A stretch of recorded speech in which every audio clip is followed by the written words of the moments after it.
അങ്ങനെ നമ്മൾ പന്തളം കഴിഞ്ഞു തിരുവല്ല എത്താറായിരിക്കുകയാണ് ഗൈസ്. നമ്മുടെ ചെറുക്കൻ ഇവിടെ കിടപ്പുണ്ട്. രാവിലെ 2 ഇടിയപ്പൊക്കെ കഴിച്ചിട്ട് വണ്ടി എടുക്കുക എന്നുള്ള പരിപാടിയാണ്. നൈറ്റ് ഫുള്ള് ഡ്രൈവായിരുന്നു. നമുക്ക് ഡ്രൈവ് ചെയ്യാൻ ഒറ്റയ്ക്ക് ഉള്ളതുകൊണ്ടും വീഡിയോ എടുക്കാൻ ആളില്ലാത്തതുകൊണ്ടും വീഡിയോ ഒന്നും എടുക്കാൻ പറ്റിയില്ല. ചെറുക്കൻ അതിൽ ടയറൊക്കെ ചൂടായി കിടക്കുകയാണ്, ഹബ്ബൊക്കെ ചൂടായിരിക്കുകയാണ്. കുഴപ്പമില്ല. ഇനി ഒറ്റ പോക്ക് നേരെ ഗോഡൗണിലേക്ക്. ഇനി അടുത്ത വിശേഷങ്ങൾ ഗോഡൗണിൽ ചെന്നിട്ട് ഓക്കെ. നമ്മൾ അതിവിദഗ്ധമായിട്ട് ഗോഡൗണിലെത്തി ഗൈസ്. ഇതാണ് ഗോഡൗൺ, എർത്തോ ഗോഡൗൺ. ഇവിടെ സ്റ്റീലിൻ്റെ പരിപാടീസൊക്കെ ഉണ്ട്. ഹരിശ്രീ എൻ്റർപ്രൈസ് എല്ലാ സംഭവങ്ങളും ഉണ്ട്. അപ്പോൾ നമ്മുടെ വണ്ടി ഇവിടെ ഇഷ്ടംപോലെ സിമെൻ്റ് ഇരിക്കുക. എന്നാലും നമ്മുടെ വണ്ടി എന്നുള്ളത് ഇറക്കുമെന്നാണ് വിചാരിക്കുന്നത്. കയറൊക്കെ അഴിച്ചുകൊണ്ടിരിക്കുക. ഇങ്ങനെ ചുറ്റി ഇടണം. ഈ കയറെല്ലാം നല്ല നീളമുണ്ട്. ഇനി ടാർപ്പ് മടക്കി ഇതിൻ്റെ മണ്ട കയറണം. ഇച്ചിരി ടാസ്ക് പണിയാണ്, എന്നാലും കുഴപ്പമില്ല. നമ്മൾ സ്ഥിരമായതുകൊണ്ട് നമുക്കത് ശീലമായി. ശങ്കർ, ഇതാണ് നമ്മുടെ എടത്തുവയിലെ ഗോഡൗൺ. നമ്മൾ കുട്ടനാട് പോയില്ല. കുട്ടനാട് ഈ ഗോഡൗണിൻ്റെ വേറൊരു ഗോഡൗൺ, 2 ഗോഡൗണാണ്. ഇവിടെയുണ്ട് രാമങ്കിരി, കുട്ടനാട് രാമങ്കിരിയിൽ ഒരെണ്ണമുണ്ട്.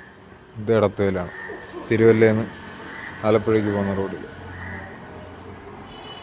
അടിപൊളി ഗോഡൗണാണ്. അപ്പോൾ ഞാൻ ഈ കയറെല്ലാം അഴിച്ച് ഇവിടെ ചുറ്റിയിട്ട് ഈ ടാർപ്പയും മടക്കി ഇവിടെ സെറ്റ് ചെയ്തിട്ട് വരാം. Okay, bye bye. Thank you very much.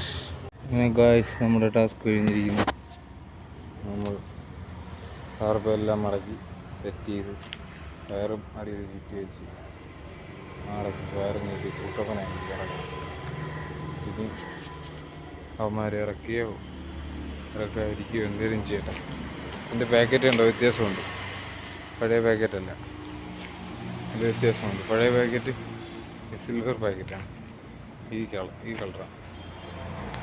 ഇത് പുതിയതാണ്.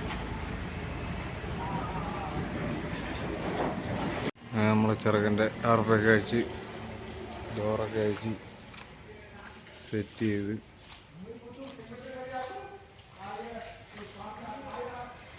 മൂന്ന് ഡോറും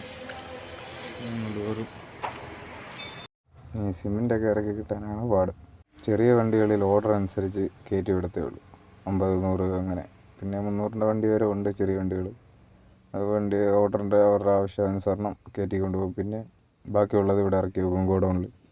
എങ്ങനെയും ഒന്ന് ഇറക്കി വെച്ചിട്ട് വിട്ടാൽ മതിയായിരുന്നു. മറ്റേ രാമങ്കിരി ഗോഡൗണിൽ പോയി കഴിഞ്ഞാൽ അവിടെ എങ്ങനെ പോയാലും 2 ദിവസം എടുക്കും. ഇവിടെ ഒറ്റ ദിവസം കൊണ്ട് ഇറക്കി കിട്ടും. പിന്നെ ഇവർക്ക് സെയിൽസ് ഒന്നും ഇല്ലെങ്കിൽ പാടാണ്. ഇതേപോലത്തെ പാക്കറ്റ് നേരത്തെ ഉണ്ടായിരുന്നു. അത് കഴിഞ്ഞിട്ടാണ് ഇത് പുതിയത് ഇറക്കിയത്. ഇത് സ്റ്റോക്കിരുന്ന് എന്തോ സംഭവം പിന്നെ അവർ അടിച്ചു വിട്ടേക്കുക. 2 പാക്കറ്റാണ്, പക്ഷെ അവരെ സിമെൻ്റാണ്.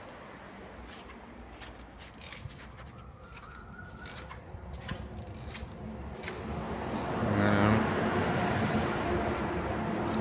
കാര്യങ്ങൾ. നമുക്കിത് കാലിയാകുമ്പോഴത്തേക്ക് കാണാം.